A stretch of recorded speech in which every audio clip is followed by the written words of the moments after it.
Hello there, friends. This is Spencer Michaud, and today we're going to be doing a very special Scorpio season question and answer session. Hope that you're doing well today on this beautiful Friday fall afternoon. Looking forward to spending some time with all of you today. We'll be here maybe a few hours, taking questions, chatting, discussing life, sharing stories, getting the vibes, the Scorpio vibes, which can be intense. Lots of Mars energy. We've got some really interesting astrology in the next few weeks, so I'd be very curious to hear how that's going for you. Feel free to put questions in the chat today related to astrology.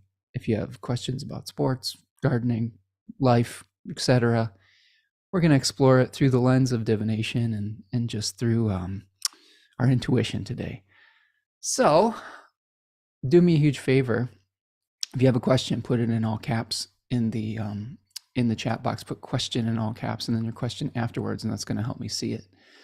Just going to welcome a few friends here before we get rolling. Stella Rendition is here today and already has a question. I'll get to that in a second, my friend. Robin is here. Hello, Robin. Nice to see you. Rachel Fletcher is joining us from Roanoke, Virginia. Nice to see you, Rachel. So love to see all these beautiful people stopping in today. Tracy is here, says, hey, Spencer, great to see you. Looking forward to this evening in the UK. Oh, nice. We've got a nice international friend here as well. Reverend Kai is joining in from Kansas. Nice to see you, my friend. Lovely to see all of these smiling faces here in the chat.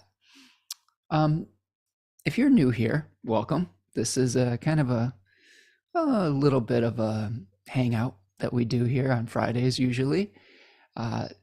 Do me a huge favor if you're new. Please like the video. Please subscribe to the channel and to the newsletter. I give updates on classes, offerings, readings, live streams, new products, new engagements, all of that through the newsletter that you can find at my website, spencermichaud.com, or in the description of this video. I also have a beautiful partner who does some very amazing magical work and magical petition offerings, and she has a lot of her products available at a place called Third Coast Mojo on Etsy. So check that out in the description of this video as well if you need some planetary remediation. There's some really cool Mars stuff in there for protection. There's Venus stuff there if you're needing some help with your Venusian, Venus love life or beauty needs or whatnot. She does really great work, and I love supporting her and what she does. Yeah, we've got the Decans of Scorpio is still on sale for 20% off right now. That is one of my flagship offerings as far as one of the 2 to 3 hour webinars that I did that utilize the Decans and the tarot and the integrative divination that I do on this channel. That's a great way to support the channel. I'm of course open for readings and for helping you out along your journey. All sorts of different offerings, including natal readings where we go over your personal mythology. We have timing readings, transit readings. It's called a Kairos reading, where we're exploring the opportune moment and seeing what's coming up for you in the next 3 months. We also have things where you can ask me a question. If you've got one particular thing that's on your mind and you'd like to see what the stars and the tarot has to say about it, be happy to work on that with you as well. I'm also a teacher, so if you're wanting to learn more astrology, I do private tutoring sessions as well. And one final little kind of announcement, if you want to make a material donation to the work that we're doing here today, there's a little $ in the chat. It's called a super chat and a super sticker. We have some amazingly generous folks in the community here today, and I really want to say that I appreciate all of you. And if you want to support the work I'm doing here today, that really, really does help. So thank you so much for the donations I've received in the past, and for any ones that you feel called to make today and in the future. Let's see. Yevgen is here. Hey, Spencer. How to handle Scorpio season for a night chart? Libra ascendant who progressed in 11 degrees Scorpio. Okay. I'm gonna get to that in a second. I have there's a backlog of questions, so I'll make sure I get to all of these. Tanya says I had a delivery from Tanya. It was amazing. Oh, nice. Good. I'm glad that you received your package in the mail and that it has been working out for you. I love that. Sarah Renee says, hey, bud, just got home from the picket line from our teacher strike, my kiddo's school. Going to listen in while I organize notes on the transits for a friend this afternoon. Wow. Okay. Lots of things going on in the collective, right? Lots of things in the news, lots of people speaking up for equal rights. We've got challenges globally. Just a lot to process for sure. Oh, thank you so much, Sarah, for the super sticker there. I appreciate you. Tracy says that they ordered the Fiery Wall of Protection oil. Very powerful and just what I needed. Oh, good, Tracy. That's one of the Mars oils, Mars and Scorpio oils that Tanya has produced and would be really appropriate for this season. We've had some Mars challenges over the last week. Tanya and I were in a somewhat of a serious car accident earlier this week. We got rear-ended on a kind of a highway type. It's sort of a mixture of a urban highway type of thing where we were slowing down at a red light and had someone behind us who wasn't paying attention and didn't slow down at all and kind of hit us from behind at about 60 to 70 miles an hour. And it was an experience. And I share that because Tanya at the time had Mars conjoining her natal Uranus. So she had Mars at about 13 or 14 degrees of Scorpio, conjoining her Uranus at 13 and 14 degrees Scorpio as well. And I just, it causes you to reevaluate some things in your life. And we're okay. We got some whiplash, and Tanya banged her arm pretty bad on the door of the car, and my car is really messed up. So we are in the process of trying to get the car fixed and things of that nature. But yeah, it's those Mars Uranus transits, they don't mess around. And I wanted to share that because we have some Mars Uranus oppositions coming in the next few weeks, and it's really important to kind of be extra careful. There are certain things that you can't predict when those types of transits happen, and you sort of just have to do the best that you can to weather those challenges and those storms. And just it's another opportunity to practice gratitude for the people that you have in your life and the blessings that you have. So that's sort of the context of where I'm coming to you today, like kind of grateful to be alive and not be hurt, and grateful that my partner is, for the most part, okay. Little bit of trauma involved in that because she's been hit by a car in the past on a bicycle a long time ago, and that sort of brought up some memories around that. And yeah, there's all sorts of ways that astrology is going to play out, but don't underestimate Mars Uranus conjunctions, oppositions, things of that nature. And how can you be prepared for those things? I think the thing that you can do is slow down. I think that you can make sure you're paying extra special attention to your surroundings. Make sure that you are giving yourself extra space to do and get to where you're going. I'm not sure what else we could have done in our situation. We were just kind of driving along and paying attention and following the traffic rules, and it was someone behind us who had this challenge. So you never know. But anyway, thank you so much for the kind words in the comments here. Yeah, just send your love and light over here. That's it is definitely. I will say this: it happened on Monday, which was the day before Halloween. And one of the things that I think about with Scorpio season is the thinning of the veil, or the illusion of the veil between life and death. And that was a moment where I could see the car coming in the back of my rearview mirror. It was coming. It happened so quickly. Everything happened in a moment. But you can kind of, that's a moment where you're like, oh my goodness, are we going to make it through this type of deal?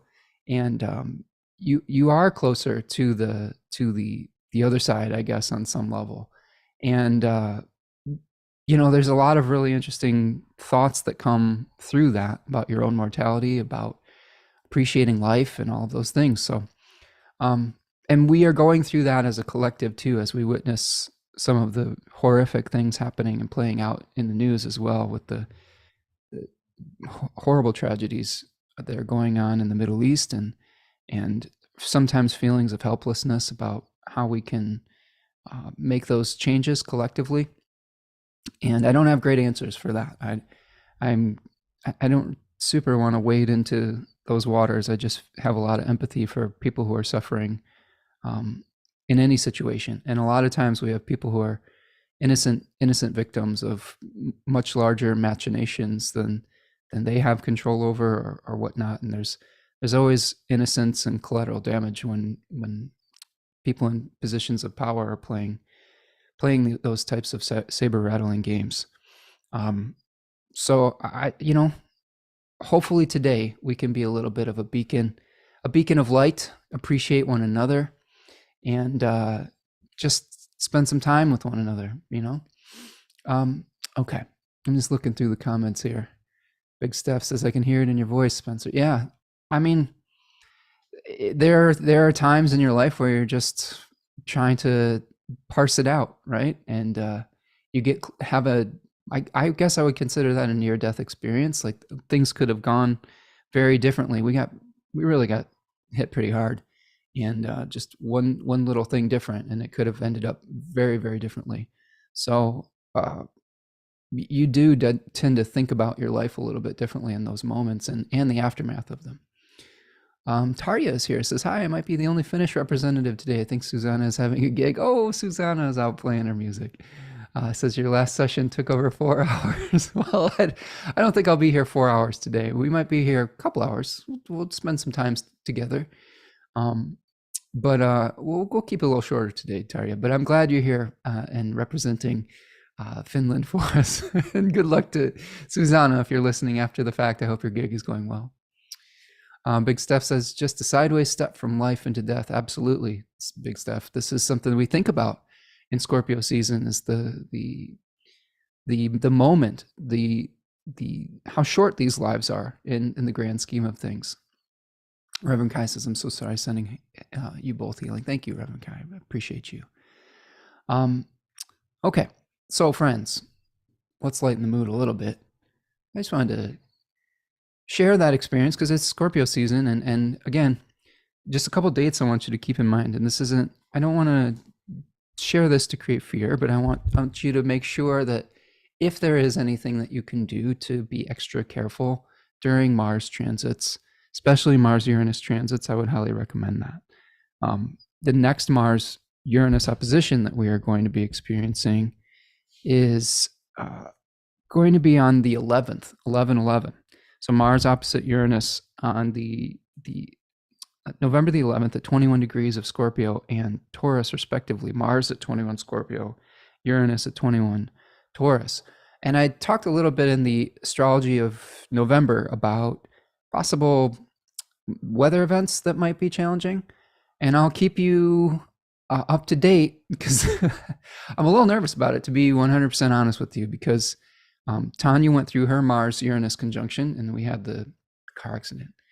And I'm going to be experiencing Mars conjunct my natal Uranus at 21 degrees of Scorpio in an angular house, opposing Uranus in the sky. So I'm a little bit nervous about something happening with the weather in our home or something like that. But it's always instructive.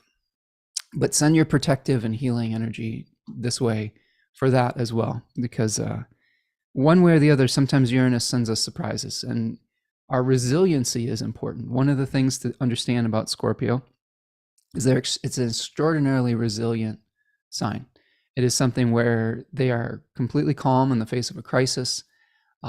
They are the people that you can count on when the shit hits the fan, basically. So how can we become centered when we are dealing with things that are outside of our control and are challenging? Those are questions you can ask yourself during Scorpio season. And how can you offer your help and support to others that may need you during those crisis moments as well?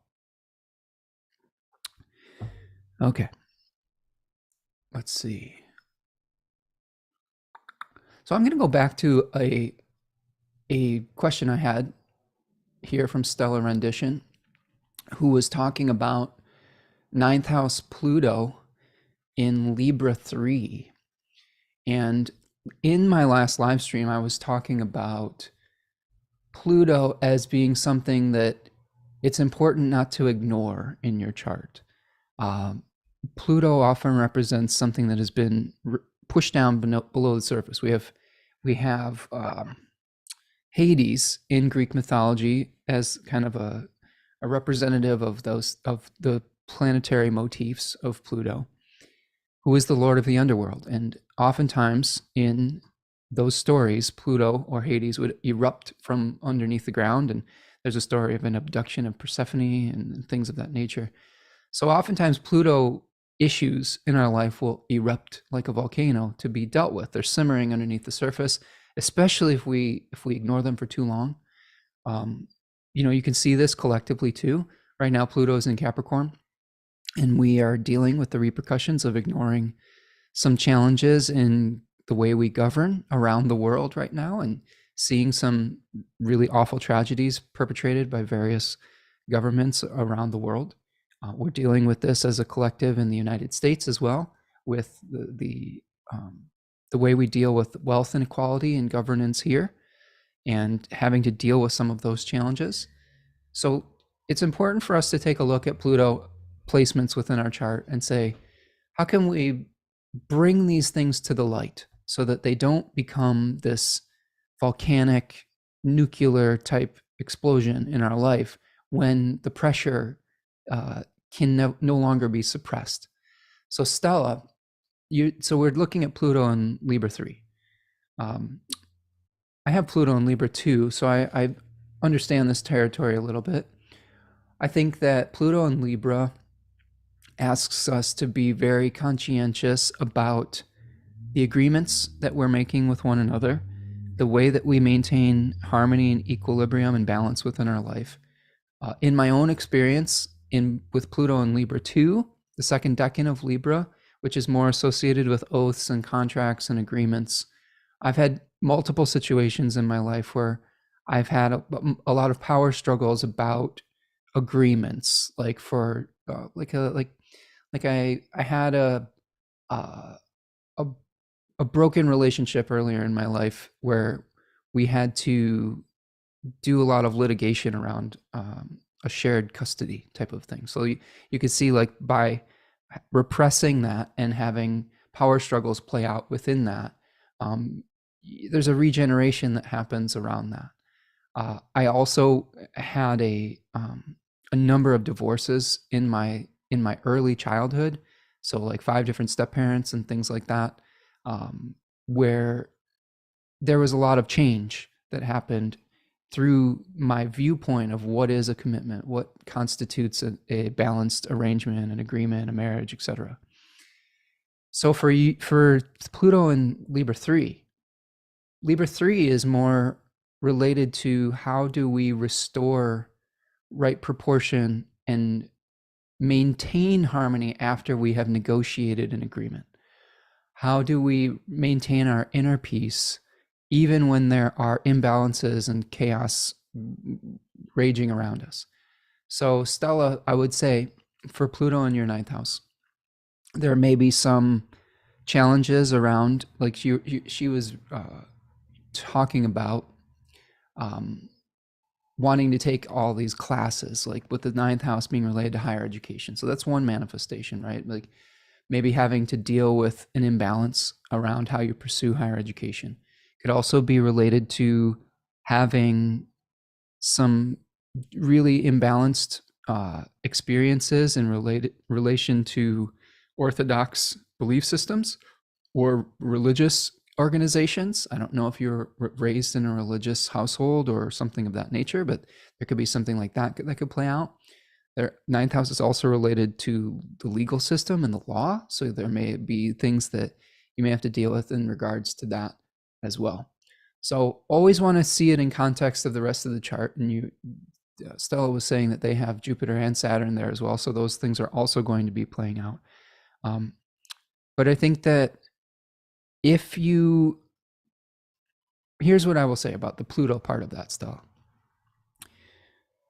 Libra 3 requires us to find the hub of the wheel. And what I mean by that is to find our calm, peaceful center when there are chaotic things raging around us.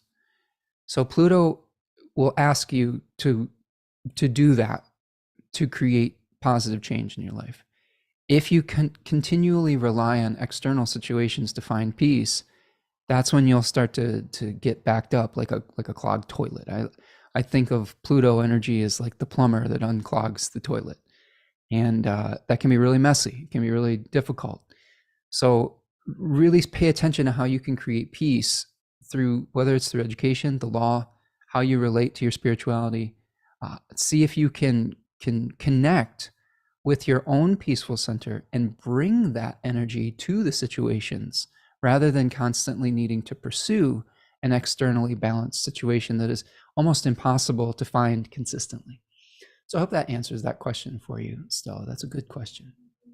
So I'm going to come down and look at the chat here. Sometimes I'll have to catch up. Robin says they have Pluto and Libra too as well. Well, tell me your experience, Robin. Did you have examples of broken agreements and challenges when you were growing up or in your adulthood? Those are things that we can look to as a generation. Like there's a lot of divorce with kids in the early 80s. And I think that a lot of us experience broken homes and it's played out in our lives in various ways.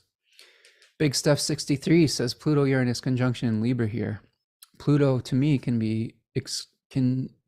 exhume some fossilized crap if you accept it. Yes, I agree with that. Yeah, we can dig things up that we've long since ignored and forgotten. Sometimes it's buried treasure. Pluto also was a god of wealth in Roman and Greek mythology. So yes, that we can find gifts if we're willing to shine light in the darkness and go into the depths. We're going to go into the depths a little bit here today. It's Scorpio season. This one thing that I have learned about Scorpio friends and Scorpio season is they don't mess around with superficialities. Like we're done with that, right? So it's time to get to kind of wade through the sewer tunnels of our life and get real a little bit. That's some of the things that we do during Scorpio season. Tracy says, question, I have Mars, Uranus conjunction natally in Leo with Venus in the 11th house. I have Jupiter at 23 Scorpio, second house, and the moon 22 degrees Aquarius. So I will certainly work in balance for the 11th. Any thoughts? Okay, let me think. Mars, Uranus conjunct in Leo in the 11th with Venus. Jupiter and Scorpio in the second with the moon in Aquarius. Well, Mars Uranus natally can lead to a little bit of an erratic energy, like where there's a little bit of inconsistency in the way that you direct your will. It can also be that there are misfortunes that can come to you sort of out of the blue every once in a while too. Mars in traditional astrology tends to be thought of as a planet that brings us challenging circumstances. It's a planet that severs and separates. It is a violent planet. It is a planet that speaks to misfortune that is not always necessarily our own fault. And I say that because it is part of the lunar sect, or the team of planets that are related to the moon. In Hellenistic astrology, Venus, Mars, and the moon were all part of a planetary team. And the moon is related to a concept called Tuke, or fortune. So the Mars was a planet of malus Tuke, or bad fortune.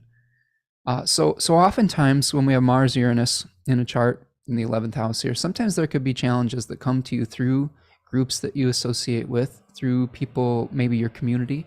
I would imagine that with Mars and Uranus in Leo in the 11th house, there may have been some challenges in maybe your early experience fitting in with your classmates or something like that, or feeling a little bit like an outsider within that. Although you do have some other testimonies that could smooth that out eventually with Venus here. It could also be in Leo that some of the violence or challenges that come through to you through authority figures as well, where maybe there's an authority figure, because we're thinking about Leo as the house of the sun associated with authority figures. It could be that there is unexpected changes in your relationship to authority figures that come on suddenly and unexpectedly, and maybe through through a group setting.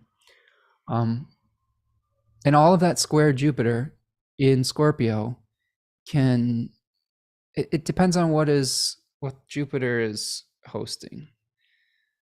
If your rising sign is Libra, which I think it is by whole sign, if you're assessing your chart by whole sign instead of Placidus, then I'm just doing this in my head, which is harder than looking at the chart. But let's see. So we'd have a third house ruling, Sagittarius would be the third house, and Pisces would be the sixth house. So we have a third house, sixth house, Jupiter hosting Scorpio. So there may be some need to dive into the depths of your financial situation. You may have Jupiter in the third decan of Scorpio gives you a little bit of protection when you are going into difficult situations or like dealing with seedy people or things of that nature. Okay, so this could be something where you benefit from working with people that may not be always above board on some level, and you have to be careful about that. And with the squares to Mars, Venus, and Uranus, that could be another situation that could lead to some challenges in your life, Tracy, with the squares there. So I think with Jupiter in Scorpio, it allows you to understand how the darker side of life can work, and to be able to come out of some really intense experiences a little bit more unscathed than some other people might. There is a lucky influence with that. And some of those things might come also through third house, everyday experiences, siblings, etc., and like health issues and things of that nature with it hosting the sixth house as well. The other thing you'll see is that Mars is in the overcoming square to Jupiter in your chart, which is a difficult position in Hellenistic astrology, but also Venus is in the overcoming square, which helps. So it's a mixed bag is what I'll say.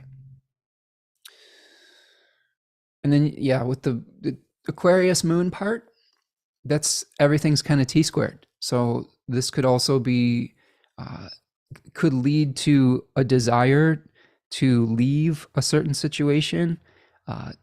Aquarius 3 is about kind of stepping out into the unknown, maybe living in a place that you are foreign to. That could be also an experience like that, or you feel like a stranger, either within your own body or within the place that you live.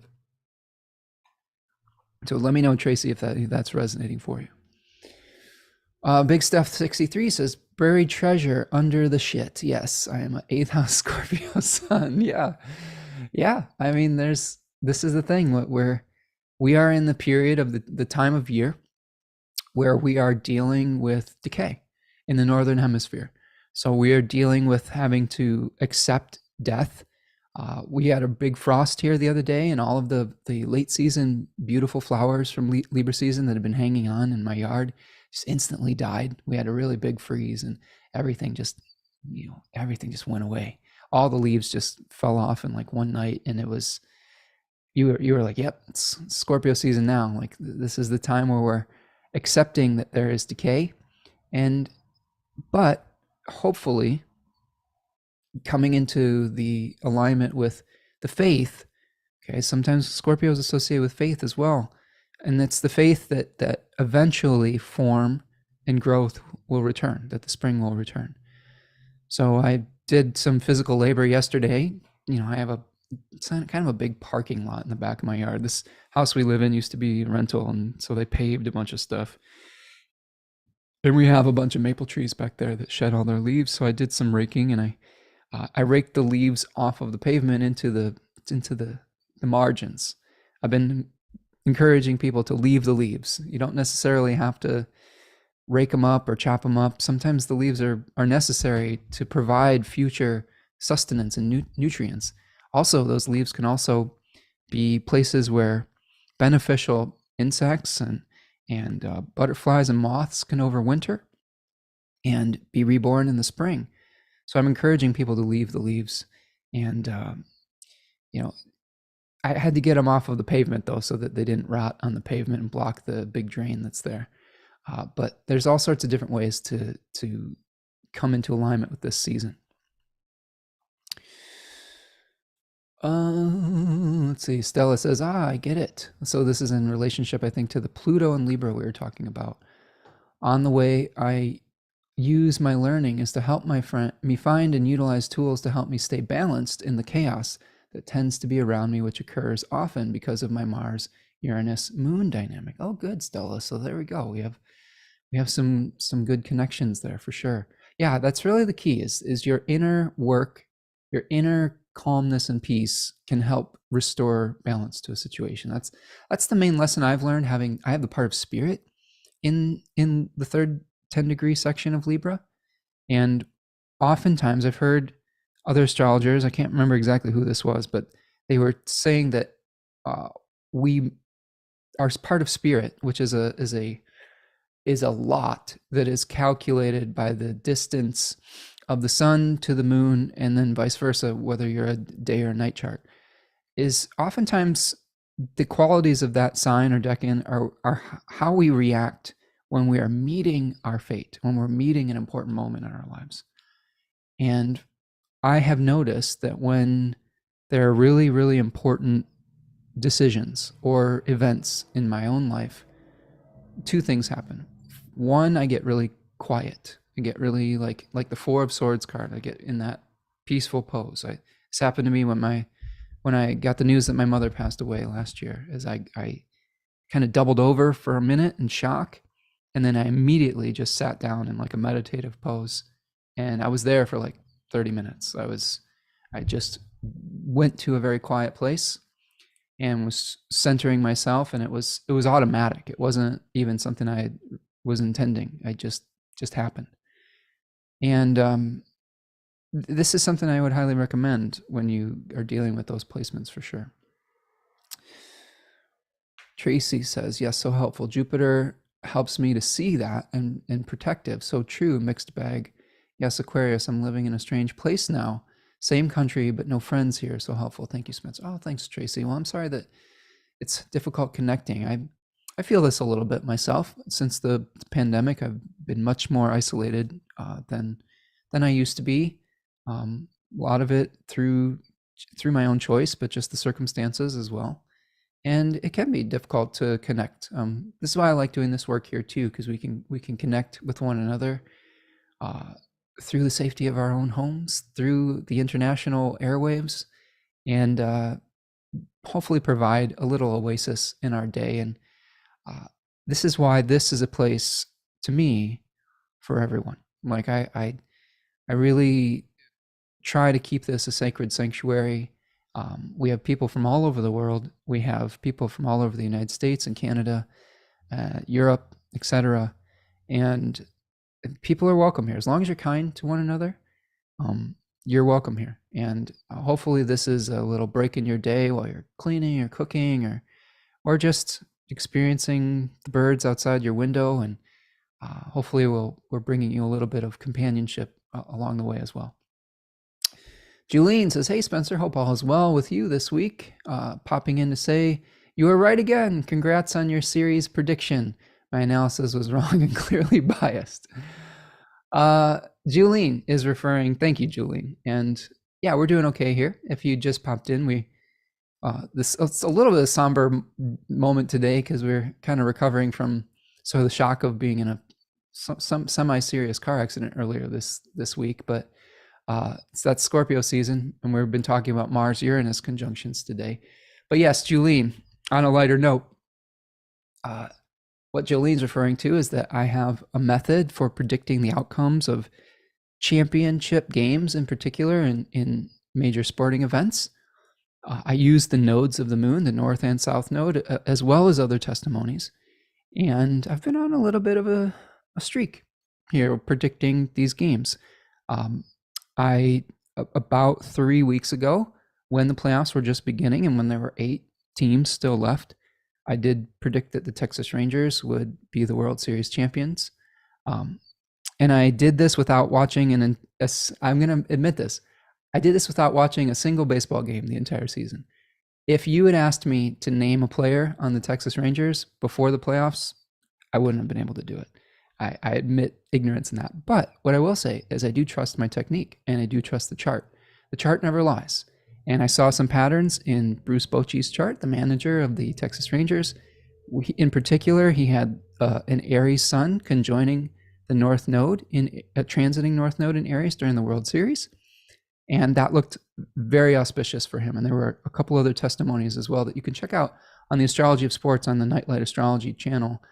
If you want to check out the latest, you can find that. There's also a link to that in the my guest appearances. What is it? The little folder on my YouTube channel here. And I did not get the loser correct. I predicted the Atlanta Braves would lose. Although what I will say in my defense is that they did lose. They just lost earlier than anticipated. The sun on the South Node technique, it did work, but it just happened a few more weeks before. One other little side note, if you look through that, at about minute 53, I talked about the tarot.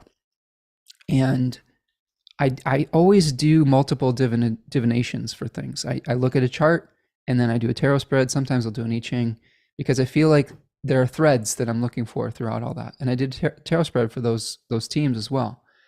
And I got the Emperor for the Texas Rangers, which was the most powerful positive card in the chart, or in the spread of all 8 teams. I got and the only other good cards were for the Twins, which had the 4 of Wands upright, and for the Arizona Diamondbacks, which had the King of Swords upright. And the Twins won a playoff game, which was very exciting for their franchise and their fans who hadn't won something in a long time. But the 4 of Wands talks about a temporary celebration, which isn't necessarily long lasting, which played out. But I thought it was very interesting that I did say that the Diamondbacks might make some noise, but I didn't have the intestinal fortitude to pick them as the secondary participant in the World Series at that time. But the tarot was right. It pointed towards the Emperor and the King of Swords for both the Rangers and the Diamondbacks. And in that case, I would pick the trump card over the court card as far as being in a stronger position. You can see that those 2 cards actually have very similar energies, though.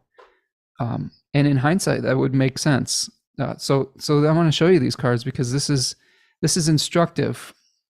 And I often will do tarot for sporting events, although it can be a little bit deceptive. There are some times where the tarot will speak towards a person's personal experience rather than something in their sporting life. It is pretty good for predicting injuries, though, I will say that. I will also say this: the day of the car accident, I pulled the Tower card. And for those of you who are tarot aficionados, the tarot cards associated with Mars. I have seen the Tower card come up for injuries in major sporting events often when I'm doing like fantasy football and I'm pulling a card to see who's going to do well in a certain week. If I get the Tower, I'm like, oh shit, they're probably getting hurt. So that was interesting that played out in that day. So look at these 2 cards. So this is the Emperor and the King of Swords. Look at how they have similar positions on the throne and are facing one another. So these were the 2 cards I picked for the World Series participants. And of course, I do feel like the Emperor being in the major arcana has a little bit more strength than the King of Swords, but just very fascinating to see how they're both facing straight forward. They're both seated on the throne, which could suggest being empowered. Oh, but yes, thanks, Julene. And I'm pretty excited about the method working out because the Rangers were heavy underdogs. They weren't favorites going in.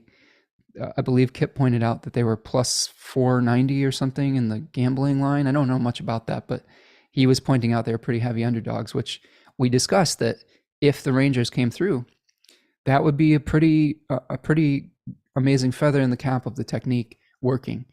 because it would be not maybe something that a lot of people would think about as working out. So there's my little mini victory lap, I guess.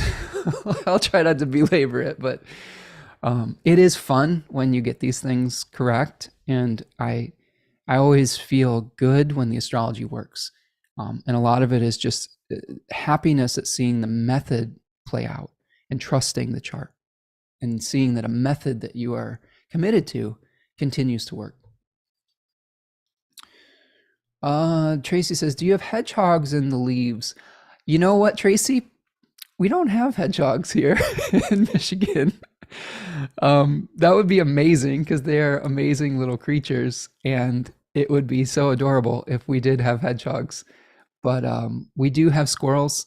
We have chipmunks. I have groundhogs that really are very active in my area, and we have skunks.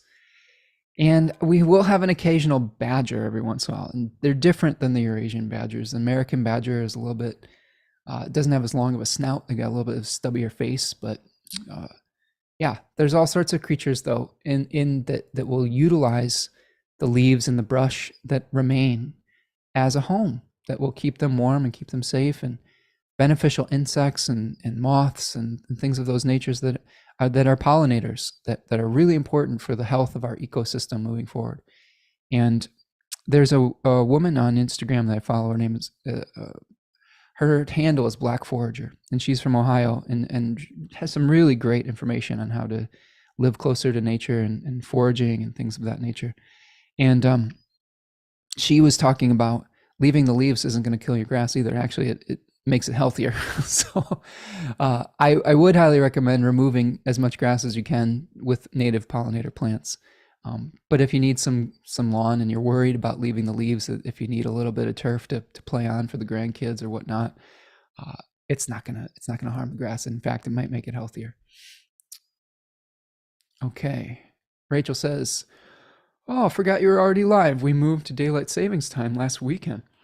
Yeah, don't forget that here in America, we're going to fall back on Sunday at 2 a.m. So that can always trip up us in the astrological community at times. Autumn evenings, greetings from Ireland, oasis and warm heart of my Friday. Well, nice to see you, Rachel. We're just kind of getting into the depths of Scorpio here and answering any questions you might have about astrology, sports, and otherwise. Julene says, "Oh no, I hope you're okay. Sorry to hear that. How scary." Yes, it was. If you were just joining us, Tanya and I had a car accident earlier in the week that was coincided with a Mars-Uranus conjunction in Tanya's chart, and we're okay, but we're pretty shook up, and there's a lot of damage to my vehicle. So just a PSA: be very careful during Mars-Uranus transits for sure. No Name is here. Says ascendant 28 degrees Scorpio, Sun conjunct Venus in Cancer. In the 8th house, square Pluto and Libra in the 10th, trine retro Uranus and Scorpio in the 11th house. Man chart, what will be about love? Oh boy. Let me parse that out. No Name, that's a lot. Okay, Scorpio rising. Let's see. Sun conjunct Venus and Cancer in the 8th. Squaring Pluto and Libra. Trine retrograde. So Scorpio rising would make your 7th house Taurus. So what you'd want to do to look for relationship things is you'd look for the ruler of Taurus, which would be Venus in your case. So in your case, you have Venus in Cancer in the 8th house, conjunct the Sun, square Pluto in the 10th house. Now, if you are a Scorpio rising, I use whole sign houses. So I would say that in a Scorpio rising chart in whole sign, that 8th house Venus Sun conjunction would be square Pluto and Libra in the 12th house. So keep that in mind. That's interesting. You must live at a very, do you live at a very northern or southern latitude with having the 10th house be Libra in a Scorpio rising chart? We'll have to see there. Let me see if there was that was a little bit of a confusing comment, no name. I'm trying to parse out. Hopefully I got the details correct. But what I'll say is that Venus right now, just in the sky right now, Venus is in its fall in Virgo, and it's about to move into its home domicile of Libra in the next week or two. So your love life might improve in the next week or two if you're having some difficulties right now. Oftentimes, the placement of the ruler of the seventh house can show us what we might desire within a relationship. So with Venus in Cancer in the eighth house, there's probably a desire to create a sense of home and family, but also a desire for a deep psychological merging to be able to take care of one another, maybe even a desire for shared merging resources with someone else. It's always an interesting way to look at what we might need in a relationship. But try not to get involved in power struggles where one party is manipulating the other and manipulating them through money also. So if you get in a relationship, try not to get in it for the wrong reasons or let an imbalance in a power dynamic lead you down the wrong path. So I hope that was helpful for you. Rachel says, glad to hear and see that you are well, Spencer. I'm sure it takes more time for the shock to even out. Take it easy for the weekend. Yeah, it does take some time.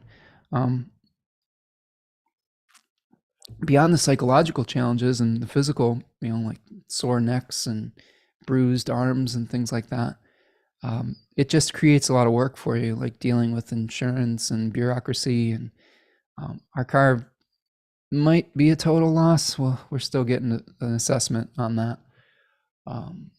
So we'll see. So yes, there's fallout from an experience like that. But I am grateful for the two of us being relatively unscathed physically, and that we came out of it, I don't know, just appreciating each other and appreciating life. Big Steph 63 says, I think you would enjoy his work, is what I meant to say. Who are we referring to?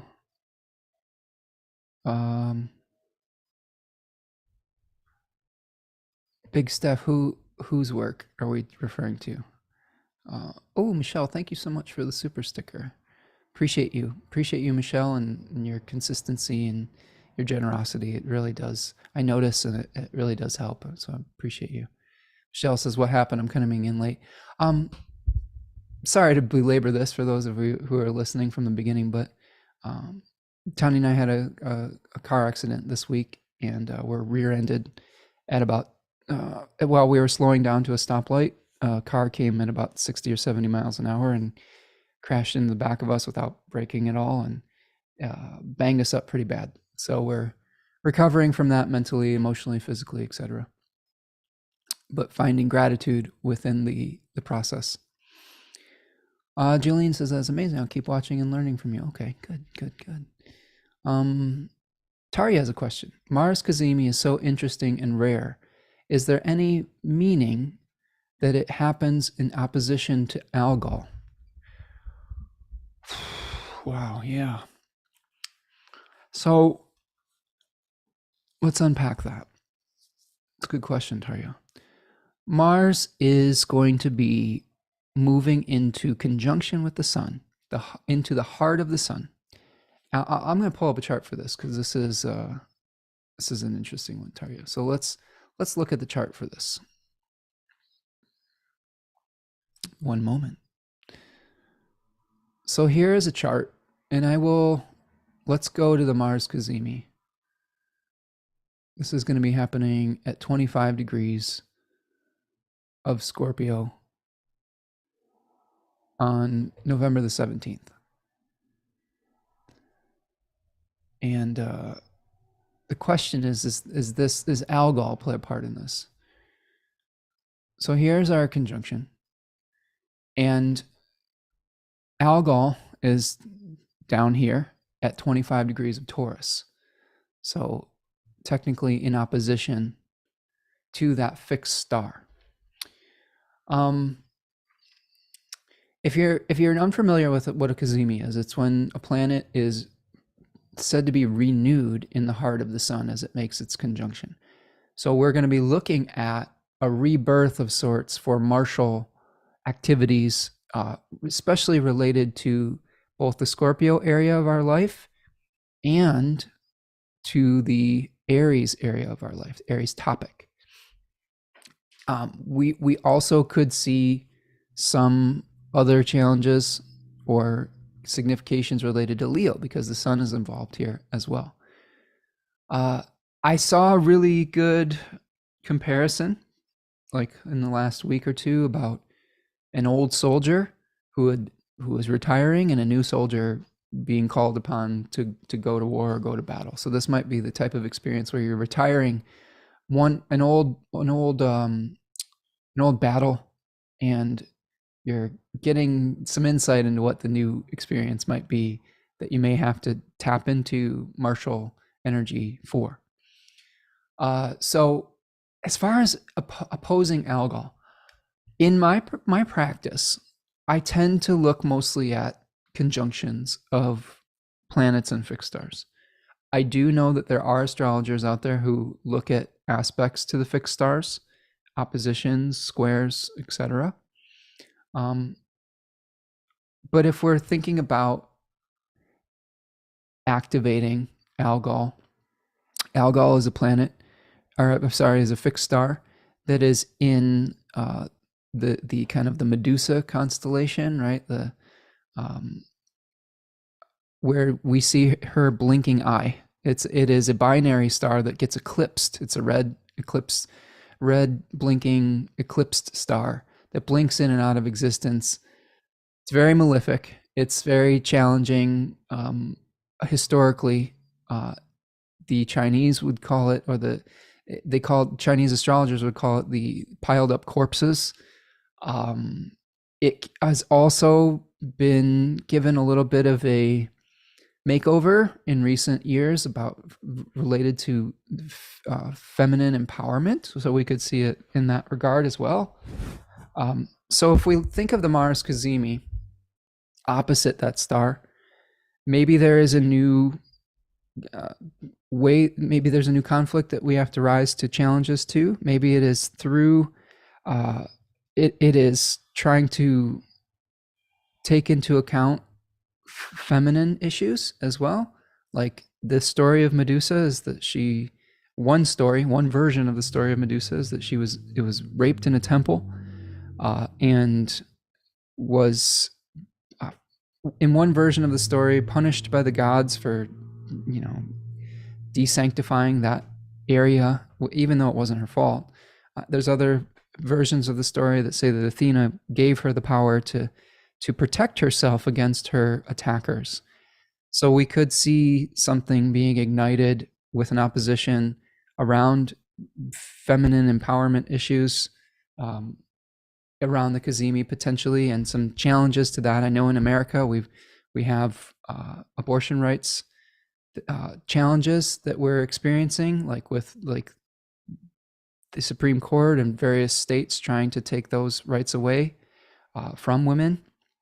And I believe that there are some votes that are coming up with that. So that could be part of that potential opposition challenge and a new fight that is coming up potentially. So I hope that was helpful. Really powerful cazimi though. This is first time we've seen Mars cazimi in Scorpio. I believe we talked about this last week. I believe since 1991, we've had these cazimis in Libra for quite a few years in a row, or quite a few cazimis in a row, I guess. I don't think it happens every year. And that's been a little bit chaotic because when a planet like Mars, a malefic, is in its exile or fall, ancient astrologers would consider it a little bit more erratic, right? Where here this is very powerful Mars, for better or for worse. I don't always think that Mars in Scorpio or Capricorn or Aries doesn't mean that planet's going to do good necessarily. If I guess if we have it natally, Mars in a night chart, if it's in one of those domiciles, can bring us benefits through difficult circumstances. Like Robert Schmidt would call it a functional benefic, where let's say you have Mars in Scorpio in a night chart, you may benefit from someone else's misfortune. Okay, so that's something to keep in mind. But if it's in a day chart, it oftentimes it can just be a very powerful malefic presence. So if you're looking at your day chart and you're like, oh wow, I got Mars in Scorpio in the 12th house or something like that, that could just be a really powerful enemy, secret enemy. Or Mars in the 7th house in a day chart could be a really powerful, you know, open enemy, etc. Mars in the 6th house could be a powerful illness, something of that nature. So just be careful about how we think about dignity and how it plays out in our life, because just because a planet is dignified does not mean that it is bringing us good fortune, especially the malefic planets. Okay. Yes, Tracy.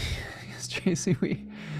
I would love if we had hedgehogs here. I would freak out if I saw a hedgehog in my backyard. That would be incredible.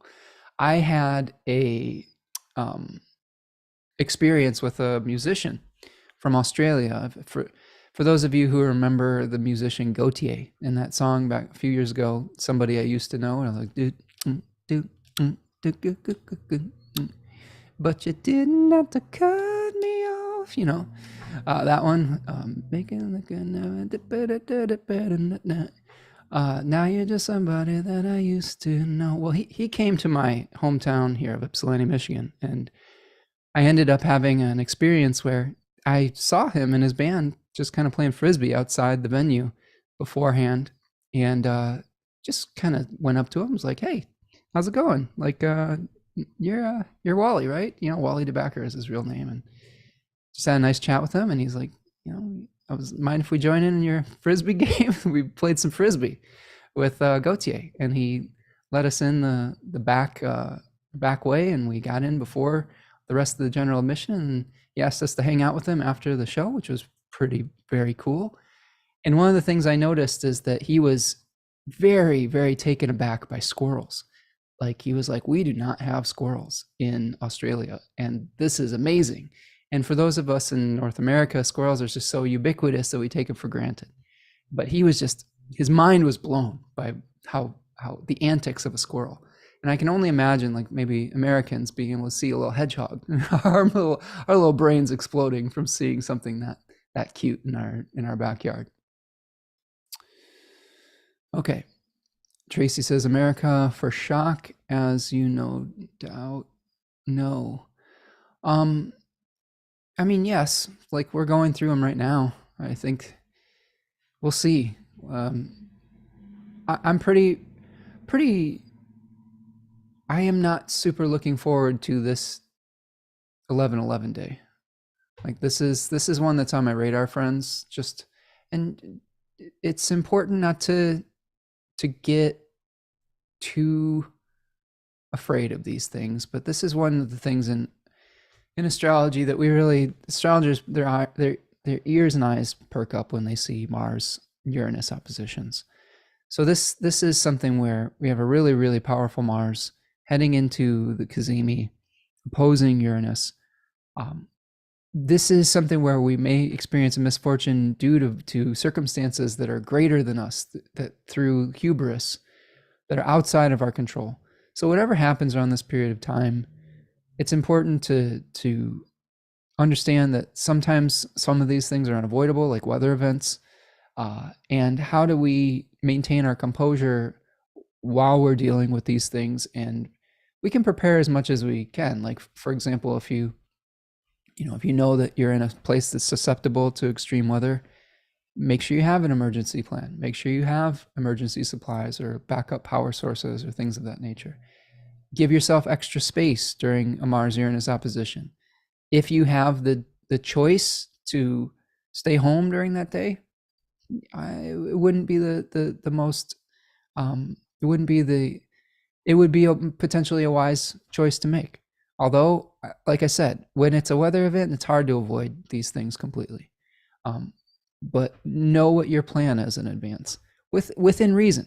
Okay, like, you can be prepared as much as you can feel like you're completely prepared for something, but a Mars Uranus aspect can surprise us. So, one of the things that I will say about when we see things like this is I'm going to compare it to my experience earlier with the being able to see a vehicle in my rear view mirror come at me at 70 miles an hour. In the moment, you don't have a lot of time to think about it. Um, the worst thing that you could do when you see that is tense up. Like if I had just like tensed up and like slammed on my brake or something or tried to do something, the tension could have made the damage to my body much worse. My stepdad was a police officer and he had a similar experience where he saw someone coming up behind him and rear-ended him, similar to like the experience that I had. And he tensed up and he put his foot down and it tore his knee up really bad. And he had to have a knee replacement later in life and had really a lot of knee problems. So when we see things like this coming astrologically and otherwise, we need to be fluid. We need to be adaptable. We need to not have a hard line, rigid stance about something because we're going to need to be flexible. So if you can allow for flexibility within your schedule, within your life, within your mindset, you'll be as prepared as you can be for these types of events that inevitably will come. So there's like this old adage about if you're going to fall off a horse, don't go rigid, like just go limp. And I don't know if that necessarily works or not, but I do think that when we tense up, when we are anticipating negative events, that can make the experience of it even worse. So we have to sometimes flow through these changes. Dina Moskowitz is here, says, take homeopathic arnica 6 times for the trauma of the car accident. That's good advice, Dina. We do have some arnica gel that we got for Tanya's arms. Her arm's pretty bruised up, so we've been using that, but that's good advice for getting through the traumatic part of it. Thank you. Tari says, thank you, love your insights as always. Well, thanks, Tari. I'm glad that we're providing some value for you today. Oh, yes. We got a number of people talking about arnica. Tracy says arnica, homeopathic remedy for shock to help with shock trauma. Very useful for your energy body. Yeah, so multiple people talking about arnica today. So that might be something to stock up on before this Mars-Uranus transit so that you can relax into whatever is going to happen. And again, it doesn't mean that some serious life-changing event is going to happen for you. Oftentimes these things will pass without incident. That being said, if this is going to be angular for you, like in over the 1st and 7th house or 10th and 4th house axis, you oftentimes will feel it very personally. I happen to have this in the 10th and 4th house, and it is activating natal Uranus in my chart at 21 degrees of Scorpio. So there's probably something that I will have to deal with this, and I'll keep you in the loop. But send your loving, healing light and protection to us in the next few weeks here, because that's a little bit of a gnarly one. Julian says 70 miles an hour. My goodness, that could have just been physically devastating. Indeed, Julian, we probably had some protective spirits around us that day that we were able to walk away from that. Yeah, it was intense. It was an intense day, and I don't leave the house that often anyway, so it was equally challenging for me because we were basically just taking my car out to make sure that it wasn't sitting for a long period of time, and we were getting some medical attention that we needed, and my insurance wasn't taking the place we went initially wasn't taking my insurance, and we had to drive much further afield to get the medical attention that we were seeking, and I ended up having to drive home during rush hour, which we had not planned on doing. I specifically set up our appointments so that we didn't have to drive during rush hour, and through multiple circumstances, that's just where we ended up. Okay, let me see here. Michelle says, I don't see this transit in my chart. Is this mundane? Our charts don't always mirror the mundane transits, right? Yeah, we're talking about Mars opposing Uranus in the mundane transits happening on November the 17th, Michelle. and kind of talking about how not to brace for it, how to flow through those changes and try to prepare as much as you can within reason without going overboard, because oftentimes those aspects will pass without incident if it's not in an angular house. It could be something minor, but you do want to maybe create some space in your life in that particular day. For you, Michelle, you're Capricorn rising, so that's going to be happening over your 11th and 5th house axis. So there could be something unexpected, some unexpected conflict regarding a group that you're a part of, maybe even something regarding your kids or with your personal creativity or something of that nature. So just keep an eye out for that. Tarja T is here. Greetings from Finland. So you're not alone, Tarja E. Tarja E and Tarja T, you're both here from Finland today. I love our Finnish faction that is coming in today. All right, friends, let's take a little stretch break here. We're at about the hour mark or so. Make sure that if you're listening along that you're moving your body, stretching out. Do me a huge favor. If you're enjoying the work that I'm doing here today, please like that video for me. That helps with the algorithm and gets our face out more to more people out in the world. Please subscribe to the channel if you're new. We do these live streams usually once a week, usually on Friday afternoons, where we talk about the lunations, the full moons, the new moons, and the astrology surrounding all of that. Take your questions. We do the astrology of the month one week, and then sometimes we do a Q&A for each season. So if you subscribe to the channel and turn on the notification bell, you can know when we're going to go live. Sometimes it changes just a little bit based on my schedule. And please sign up for the newsletters, the Spencer Michaud Astrology newsletter and the Third Coast Mojo newsletter, where you can find my partner Tanya Andrews' magical products and offerings on her Etsy account as well. Okay. If you're enjoying this time offering today, you can make a material donation if you are so able, with a little $ in the chat there. It's called Super Chat or Super Sticker. We've had some wonderful, generous donations already today. I appreciate you. And I appreciate the folks that are contributing intellectually with their comments and just by their presence here today. That is a gift as well. You can also buy me coffee at buymecoffee.com, or a great way to support my work is to either purchase some of my webinars. My Decan webinars are on sale right now. The Decans of Scorpio are on sale for 20% off, or schedule a reading. I always love connecting with you and being able to get to know you better through your chart and through spending some face-to-face time on Zoom and really getting a little bit more of that intimate connection for sure. Stellar Rendition says, Mars Kazemi is angular for me as well and conjunct my natal Uranus too. Oh boy. What's so Stella, we just did your chart. What was your rising sign again, Stella? Libra in the 9th. So this is in the 10th for you, right? So Mars Kazemi in the 10th conjunct Uranus. So maybe some changes with your job unexpectedly, or a new start in your career. Maybe there's something that you're pursuing in that regard.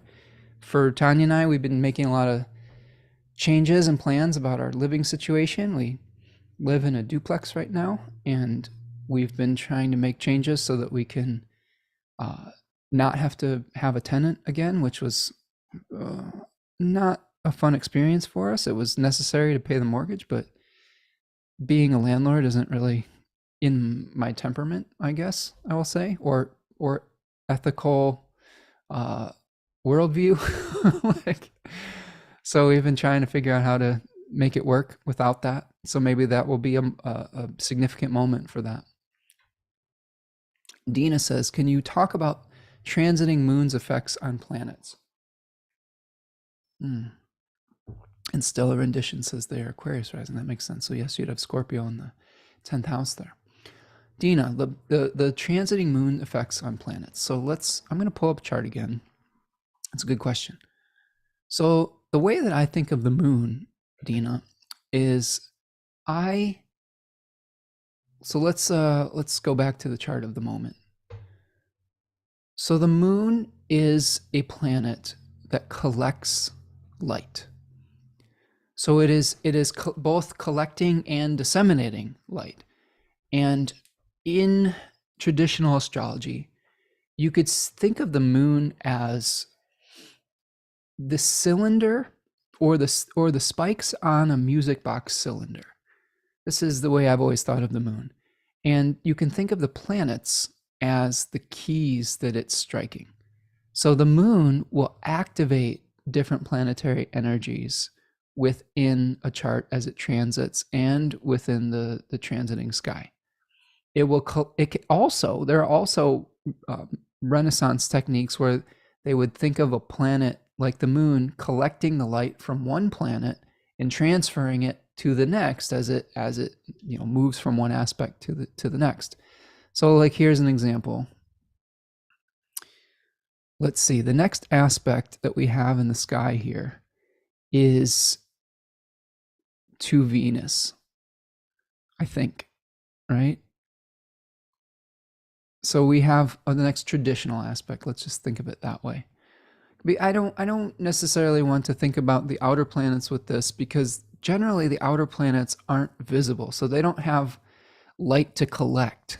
so this technique I think works better with visible planets.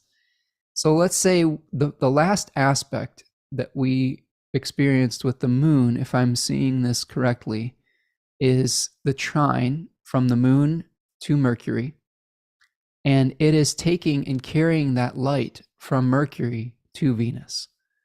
So there potentially today we could be feeling the collection of the mercurial light from the moon's contact with Mercury and then bringing it into contact with Venus.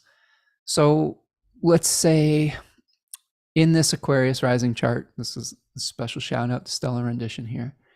Maybe they had a experience related to a health issue or to a work issue or something like that, where they had a communication with somebody, an authority figure or something like that, where eventually they will have to think about a shared resource or potentially like something related to death or inheritances or something of that nature. So that I believe that's called a transfer of light. So I could be mistaken on that, but I believe that's the term. It's transference of light. Yeah. So think about it carrying the energy of a planet to another planet, but also just activating a planet's energy and significations as well. Okay. So like that music box cylinder. Does that help, Dina? It is something that is bringing something also into the physical plane. The moon is related to the body in traditional astrology and to fortune, rather than the sun, which would be related to the spirit or daimon, right? They think about that as more the intellectual or spiritual essence, whereas the moon is more about the physical presence and more about a random distribution of fate, right? And it moves very quickly too. The other thing I would say is when you're looking at the moon and relating it to other planets, you really do also have to consider the lunar phase that you're going through also. So for example, today we have a moon in Cancer in a disseminating phase, coming off of the full moon lunar eclipse. So a disseminating phase is when we are starting to get an understanding of the events that happened at the eclipse, and we're having to integrate them into our consciousness and things like that. So basically, like Monday was close enough to the full moon lunar eclipse that I would say that it was still in the full moon phase. So my car accident, for example, on Monday was probably a manifestation of that full moon eclipse type energy in an angular house. And now, as the moon is disseminating, you're having to integrate the results of that into your life, like through communication with insurance agencies, having to get your car fixed, all these things. So that it's important to think about that what phase the moon is in as well, Because if the moon is activating something at a new moon, that's a seed that's planted. If it's a full moon, it's something that has ripened and coming to fruition. If it's a balsamic moon, it's something that we're releasing. So another way to think about that also. Okay, other questions. How you doing? How you doing out there? Everybody kind of having a good Friday afternoon? Any other astrological questions, chart questions, sports questions, gardening questions, Scorpio questions? I'm here to hang for a little bit longer if people are curious. Let's see. I've got a little bit of a delay in the chat here, so it'll take me a little bit to get some feedback here. I will say some pretty interesting astrology coming up in the next few weeks. So we've got those oppositions with the Sun, Mercury, and Mars in Scorpio to Taurus. We do the good news. Here is the good news. The good news is that Venus is going to be moving into Libra soon. So our ability to negotiate peace and balance will be supported, even though Mars is still very, very strong in Scorpio. So to be able to deal with some of the challenging transits, the intensity, the crises, we may have to rely on our social milieu, our partners, our community members, our friends, and team up and band together. Those are ways that we can work through some of these challenges. Another thing to pay attention to this next few weeks is that Mercury is going to be moving into Sagittarius, and it's also going to be emerging as an evening star on the 15th of November and going out of bounds until the 14th of December. So Mercury in its exile in Sagittarius tends to get very declarative about their beliefs rather than asking questions. So be very careful about espousing an opinion rather than collecting and gathering multiple viewpoints. It can be very good for, sharing something that you truly believe in, but you have to do it within reason and understand that people are going to be just as equally passionate about their viewpoint as well around that period of time.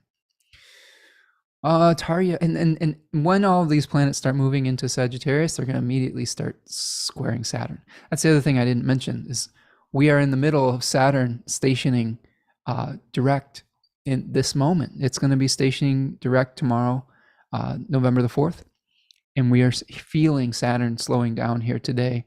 So really pay attention to the Pisces area of your chart where there could be some ability to concretize a dream moving forward, some reality checks as well in that area of your life, but also it's going to pull in topics from the Capricorn topic and the Aquarius topic, because those are the two signs that Saturn is hosting as it stations forward and direct.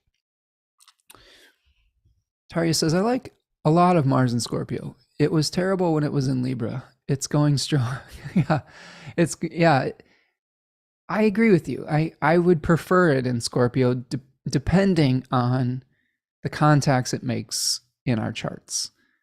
I do believe, for me personally, I get a little nervous when Mars is in Scorpio because I have Uranus in Scorpio. So activating Mars-Uranus things in my chart isn't always fun. But if you don't have Uranus in Scorpio, it might not be something to worry about. So it all depends on how you are going to experience it based on what your personal chart is like and the other aspects that Mars is going to be making in the sky. We might really be excited about Mars and Scorpio if there wasn't opposition to Uranus this month. So, but again, there's always going to be something in the sky, and we've dealt with changes in the past, and hopefully we'll be able to continue to deal with those moving forward. This is part of life. Every part of life isn't going to be fun, and we're going to build our character and our community sometimes through challenging circumstances.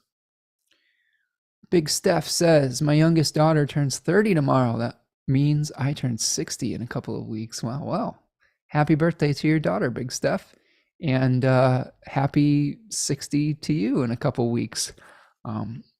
Isn't it a privilege to be able to live for 60 years on this planet? Not everyone gets to do that. So something to be grateful for sure.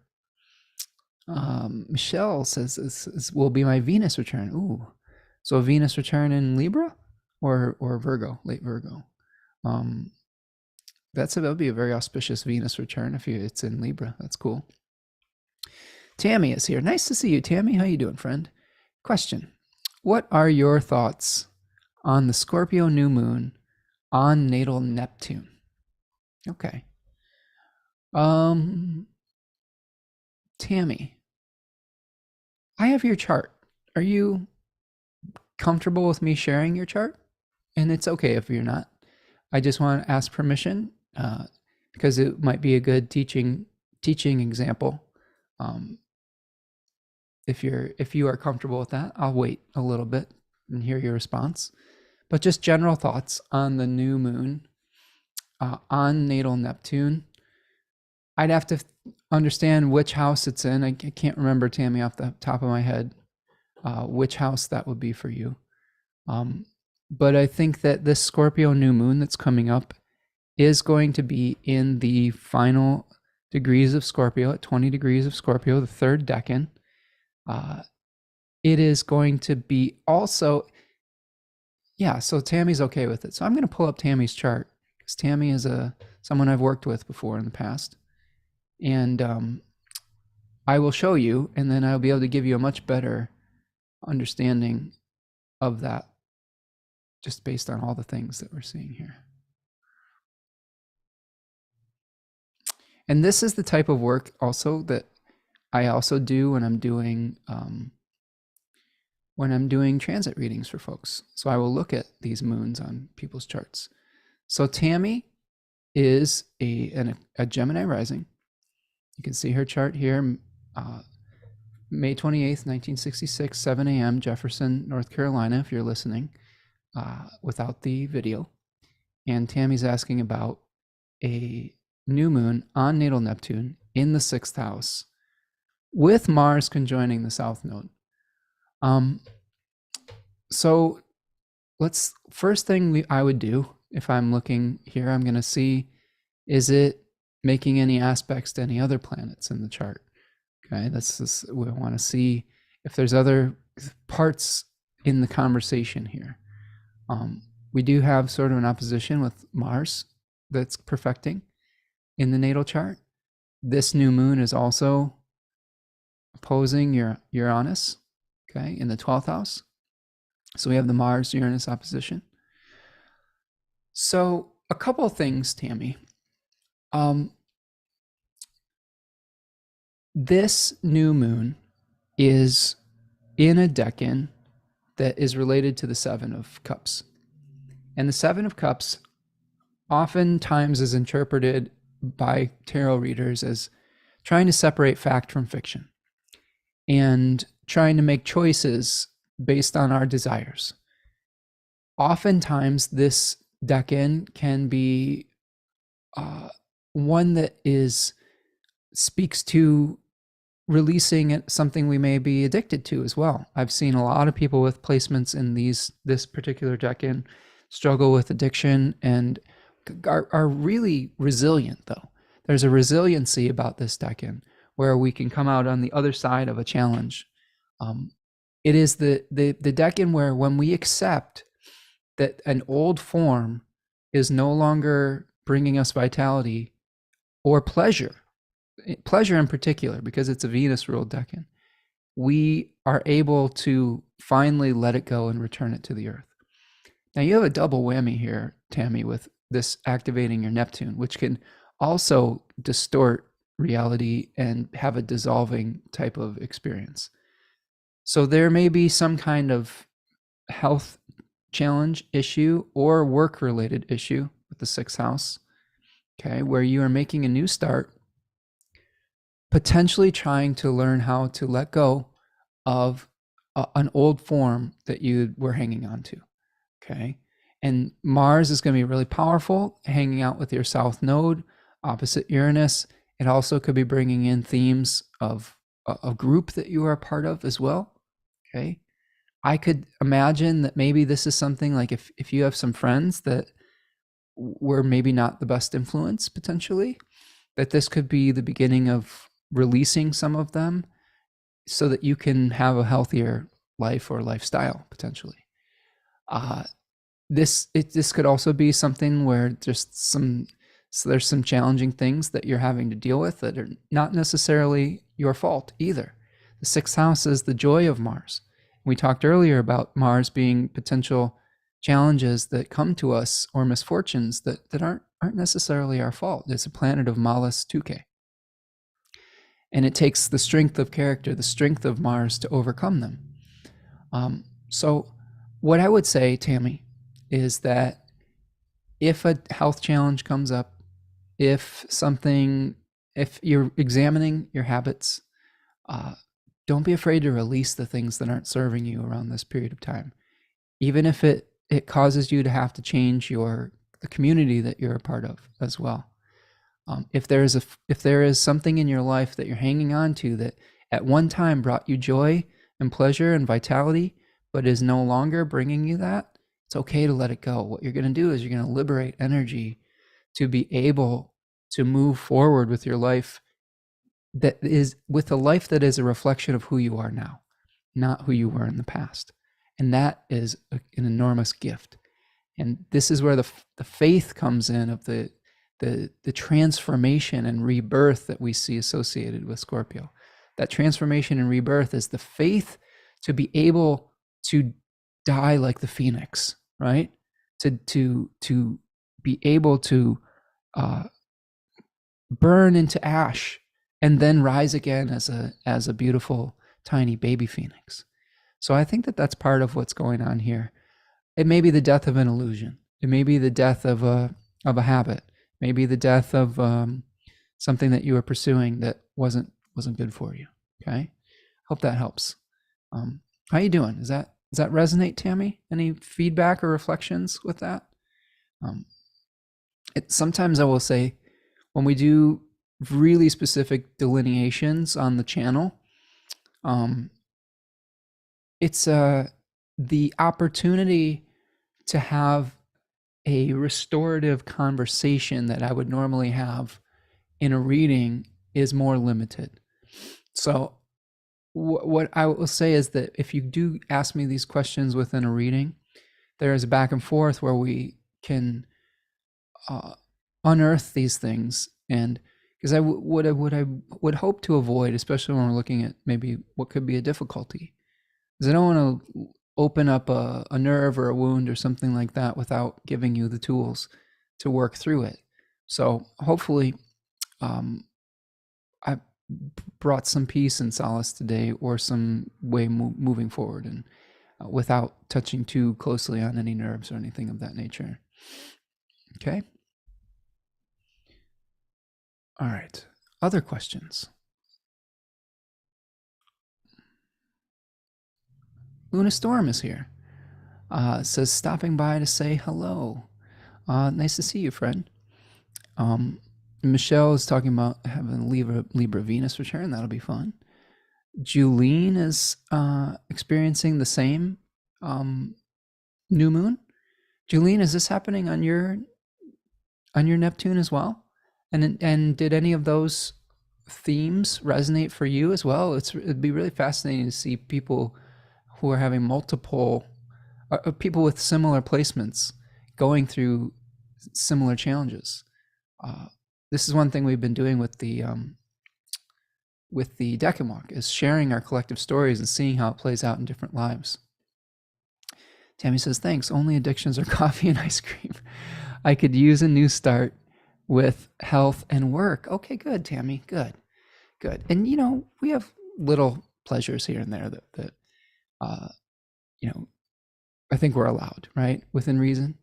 And but yes, maybe with the sixth house, another manifestation of the sixth house, Tammy, if it's not an addiction or like a health issue or something like that, oftentimes the sixth house is about work that we do that isn't we're not getting a lot of credit for, or that we're having to really labor away at.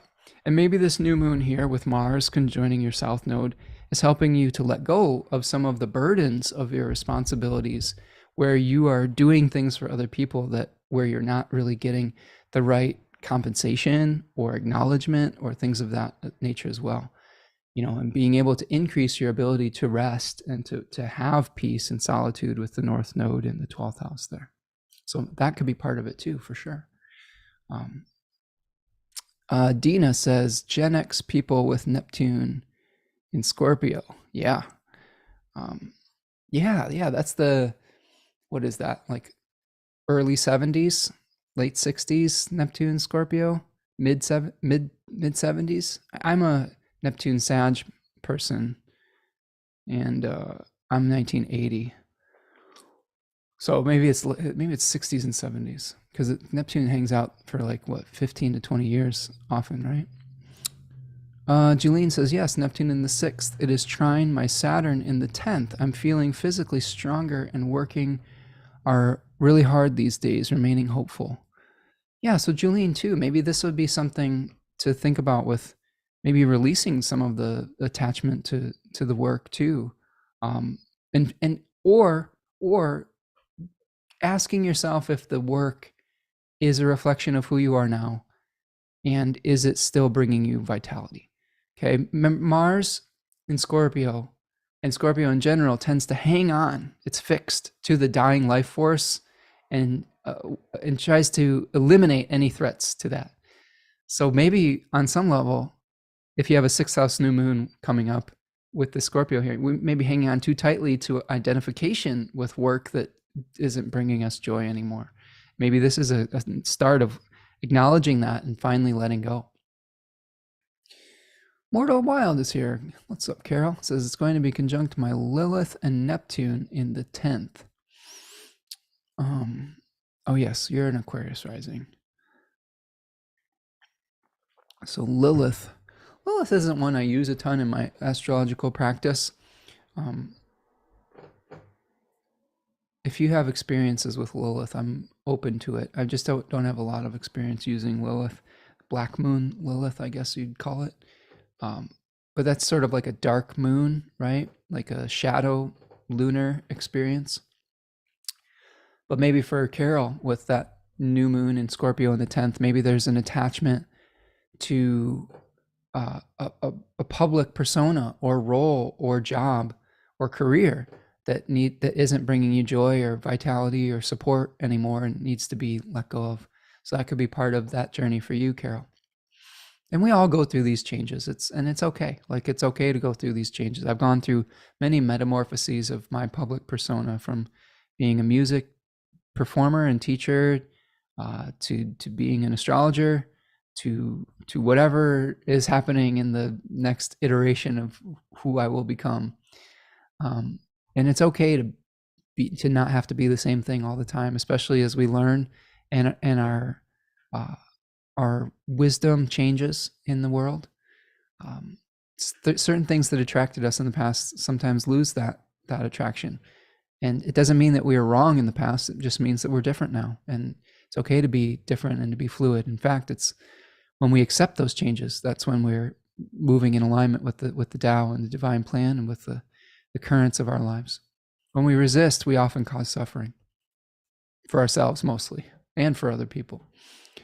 Tracy Gorman is here. It says Neptune in Scorpio on my second, natal 8/16/68. Okay, So Tracy is going through that new moon in the 2nd house, maybe releasing attachment to ways of supporting yourself, and maybe having to get real about your budget or something of that as nature as well, Tracy. Anything happening with your financial life where you're having to make some changes with that? Death and rebirth type things? Julian says, meant to say working out like at the gym. Oh, okay. Let me see. feeling stronger and working out really hard these days, remaining hopeful. Good. Well, Julian, don't overdo it. Okay, like it's good. Exercise is awesome. Just make sure you pace yourself and take good care of yourself, friend. Carol says I'll be. Oh, and it'll be trining, transiting Neptune, which is on my lot of fortune. Okay. So Neptune is that planet that dissolves physical attachments. There's some significations about illusion versus reality. So it's important to dream, but also to be realistic about where we're pursuing with Neptune transits also. Dina says Neptune in Scorpio looks like the Seven of Cups tarot card. Yeah. Yeah, very similar energies. That's why it's interesting to see that almost like a double signification. There was an astrologer I met at the United Astrology Conference many years ago. Now it feels like 2018. It wasn't that long ago. But he gave me some advice as a newer astrologer in the community at that point, is always look for multiple testimonies. And I took that advice to heart. And oftentimes when we look at things through the lens of different techniques, like traditional astrologers, hardcore traditional astrologers wouldn't even look at the outer planets like Neptune, Pluto, and Uranus. But sometimes we'll see similar things reflected in the themes of those planets and in traditional astrology. So we can see something reflected in the decans of Scorpio 3, and then maybe it being echoed in Neptune as well. So I like that connection that you're making there. Carol says, in my 10th house, the times my public person became known were worldwide was with my Lilith type characters. Yeah, and I'm familiar with some of your public persona, Carol. You have kind of like a gothy vibe, right? Which I guess would be reflected in that Black Moon Lilith, which is pretty cool. You got some good style. I believe Carol owned a secondhand store in England and has a really good fashion sense. So that definitely would reflect that Lilith energy for sure. Dawn says, good afternoon. Hope you're all managing this crazy eclipse energy well. Yeah, we're trying, Dawn. Lots going on. How has the eclipse been working out for all of you? Definitely we're coming out of the eclipse portal right now and kind of seeing how these changes have been taking place. Prudence is here. Nice to see you, Prudence. Michelle says, the eclipse just happened to bring a new romance for me after 9 years alone. Not sure it will last, but fun. Ooh, Michelle, that's exciting. Yeah, we'll see. So that was in your 11th and 5th house of romance, right? And pleasure. Very cool. Very cool. Well, good luck on that, Michelle. I hope it works out for you. Dawn's thinking of getting a divorce. Oh my goodness. So many changes, so many twists and turns of the Wheel of Fortune today in the chat. Tracy says, I've recently moved. I'm still finding my footing. Everything has changed. Ooh, yes. A lot of changes for eclipse season for sure. And some of it just feels faded, right? I mean, it's one of those things where eclipses kind of work on us. We don't always, we're not always proactive during eclipses. Sometimes things just happen to us, and then we have to deal with those repercussions. Okay. Yeah, and Dawn, sorry to hear about the challenges. 32 years in the making, it says, finally reaching ahead. Yeah, sometimes relationships outlive their vitality. Sometimes they're what worked for one party in the past no longer brings us joy, and that's okay too. This is where you get to that conscious uncoupling type of thing where we're all in flux and we're all changing, and sometimes we change in directions that are complementary and other times we don't, and sometimes it's not one or the other's fault. It's just life, and it's unfortunate when it happens, and painful, but maybe through going through that process, Dawn, you're able to liberate that energy to find a partner, and your partner is being liberated to find a partner that may be more in alignment with who they are now. And it doesn't mean either one of you is wrong or whatnot. It just means that you're changing, and that's okay. Prudence says, hope that the next chapter is much happier for you, Dawn. Yeah, we all send you love and light through this transition, Dawn. Okay. Dawn says, Chris Brennan called Sunday a day of messages and don't shoot the messenger. And hold on, I'm trying to see this. And buddy, there was a lot of fireworks that day. Yeah, I hear that. There's just an intensity to Scorpio season, especially with Mars here. It's easy to fall into conflict. Like Mars is a powerful warrior in Scorpio, so sometimes our conflicts can be even more intense. So if you do get into an argument, just try to take a time out if you can before things get too hairy, and make sure if you are getting into disagreements that everyone's playing above board, I think I will say, and maintain our integrity throughout these changes. It's a lot easier to go through these changes when we maintain our center. Okay. Any other questions, comments, or reflections? Might have a few more minutes here. It's been always a pleasure spending time with all of you. If you could do me a huge favor and like this video and subscribe to the channel, that would be a wonderful blessing. If you'd like to make a material donation to the work that I'm doing here today, you can hit the little $ in the chat, or you can donate at buymeacoffee.com after the fact, or there's a super sticker after the fact that you can do on YouTube as well. Always appreciate all of that also. Dawn says, this Mars is my natal placement. Says, I'm good. He just likes to try to get violent. Oh my goodness, Dawn. Only fear for my daughter, this double Sag would lay him out. Oh my goodness, Dawn. Oh, Dawn. I will say this, friends.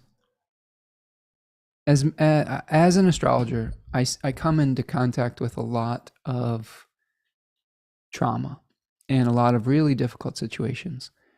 At the end of the day, people seek out an astrologer often when they have really tried everything else and they have no other recourse. And because we can see into the heart of a soul or someone's life through the chart very quickly, we will often go very deep into challenges within a reading.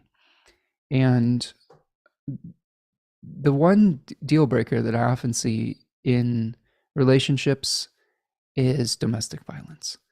So if this is something that you deal with, I hope that you're able to find the resources that you need to deal with that challenge and to get out and to be supported. I find that if you experience that within a relationship, it is very hard to come back from that type of experience. So I'm praying for you, Dawn, and I hope that you're able to get the help that you need and that you're in a safe space and that you're able to go through this transition with grace and in safety. And don't hesitate to reach out for the resources that you need to get you out of a violent situation. That's never okay. And thanks so much for the super sticker, friend. It means a lot to me that you're able to support the channel. And again, we're all here for you and support you and make sure that your safety and your daughter's safety come first. Carolyn is here. Nice to see you, friend. Thank you for the nice comment here. Rachel says, thank you, Spencer, for your time and wisdom as always. Really appreciate the company tonight. Yeah, I love spending time with you. I appreciate the company as well. So love being able to interact with all of you all around the world. Big Steph says, thank you, Spencer. I'll try to keep my weirdness on the live chat, but I always listen. Oh, no worries. We're all various flavors of weird here, Big Steph. So don't worry about it. Yes, Michelle says, oh no, Dawn, I hate to hear that. Please protect yourself. Absolutely. Share that sentiment, Dawn. Dawn says, amen. I can't handle it. I grew up with that. And it really just scares me for my daughter. I can't leave her to spend time unsupervised. Oh my goodness. Yeah, Don, definitely seems like a point of no return. And oftentimes eclipses will show us that. So there are many issues that can get worked out in relationships, but physical violence often it portends and it's irreparable damage. So Dawn, I hope that you're able, like I said, that you're able to get to the safe space that you need, and that you have the courage and strength to move forward, because you deserve better. Okay. Well, friends, I think we are coming to the close of our time here today. If you have any last minute questions, I'll hang on for a little bit here, but I really do appreciate spending the time with you. I love all the comments here. I love the space that we get to share and hold for one another. Appreciate all of your honesty and vulnerability when it comes to sharing your lives and your charts. That's really helpful for when we see other people going through things, and we can talk about it and shine light on it. It really helps us to put our group mind towards it and find empathy for each other and for ourselves in what might be a similar situation. When you share your vulnerability, you are helping someone else who might be going through a similar situation and giving them the strength to potentially work through that challenge as well. So it's always a gift when people are vulnerable on the channel, and appreciate all of you. Okay. Michelle says, Spencer, thank you, and please take best care of yourself and heal up. Sending love. Thanks, Michelle. And thank you, Dawn and Luna Storm. Go Seahawks, Luna Storm says. Yeah, Luna Storm, I've been using the Seahawks defense on my fantasy football team, but I'm sitting them this week against Baltimore because Baltimore has been pretty hot lately, but I digress. But yes, if you can lighten the mood this weekend by doing something fun, it's nice to have some little diversions. So again, appreciate all of you. Thank you so much for being here with me today and for every week. And those of you who continue to participate, it's really quite a blessing to have such a committed and supportive community. So this week, hang in there. We'll see you again. I believe, what are we going to do next week? I think next week we're going to be talking about the new moon. So we'll talk about the new moon in Scorpio next week in our live stream, and try to work that out as a group and as a collective. We did a little bit of that today. Thanks, Jolene, for the super chat.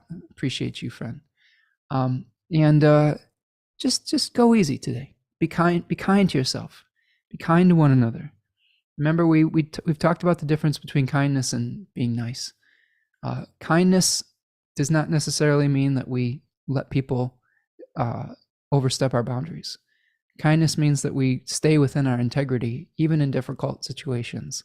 So it is easier when we are practicing kindness to one another. And I hope that we're modeling that here today, and that we're encouraging each other to be strong in our sensitivity. So, yes, Stella says, let's take a salt bath would help, right? Like, yeah, clear the energy out. I always do salt baths around the eclipse so that the eclipse doesn't stick to me. And maybe the little ritual we did to Rahu maybe protected us during the challenges of that eclipse and our car accident that we went through. So salt is very purifying and cleansing. So that is great advice. All right, friends, that's what I've got for you today. It's always wonderful to hang out with you, and I will see you the next time, okay? Have a good one. Hang in there, rest up, and be good to one another. Peace, friends.